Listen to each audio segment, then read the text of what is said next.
le Front commun PPACI, PDCI, RDA prend la parole aujourd'hui pour faire le point de la situation nationale et ne pas laisser prospérer la propagande désespérée du régime qui tente de camoufler ses graves exactions et ses violations répétées des droits de l'homme. Car pendant que le pouvoir parle de paix, il sème la peur. Pendant qu'il prétend défendre la République, il piétine la Constitution. Pendant qu'il invoque la démocratie, il réprime le peuple.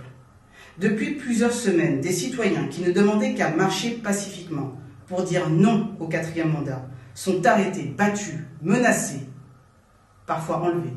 Pendant ce temps, d'autres, acquis au pouvoir, défilent librement sous la protection bienveillante des forces de l'ordre. Il y a donc en Côte d'Ivoire deux peuples. Ceux qu'on protège parce qu'ils acclament le régime et ceux qu'on frappe parce qu'ils le contestent. C'est une injustice criante, une dérive dangereuse, un poison pour la République. Ce qui s'est passé le 17 octobre à Sayua et à Nayo en est la preuve éclatante. Deux groupes de marcheurs venus de Loukwayo et de Bribouo manifestaient pacifiquement contre le 4e mandat. Mais ils ont été violemment attaqués par des jeunes se réclamant du RHDP. Pendant que les forces de l'ordre, au lieu de protéger les manifestants, les dispersaient à coups de gaz lacrymogène. Résultat, des blessés, des dégâts, de la peur. Et encore une fois, le pouvoir a choisi la brutalité plutôt que la vérité. Ce n'est plus une république, c'est une répression. Ce n'est plus un état de droit, c'est un état de peur. Manifester pour le respect de la Constitution n'est pas un crime. Dire non au 4e mandat n'est pas un délit. Aimer la Côte d'Ivoire ne fait pas de nous des ennemis de l'État.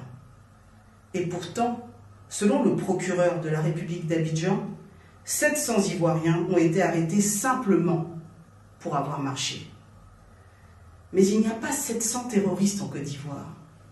Il y a 700 patriotes qu'on veut faire taire, au point de condamner de simples manifestants à 36 mois d'emprisonnement. Quand on criminalise la liberté, on enterre la démocratie. Quand on transforme des citoyens en ennemis, on prépare la division nationale. Le gouvernement, dans sa réponse à Amnesty International, l'a encore prouvé. Il est plus préoccupé par le regard de la communauté internationale que par la souffrance du peuple ivoirien. Mais qu'il se le tienne pour dit, c'est au peuple, et au peuple seul, qu'il devra rendre des comptes.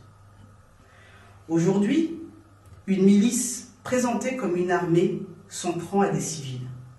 Un procureur menace au lieu de protéger. Et pendant ce temps, le jeune Alouan Ernest Christophe est mort pour simplement avoir dit non au 4e mandat.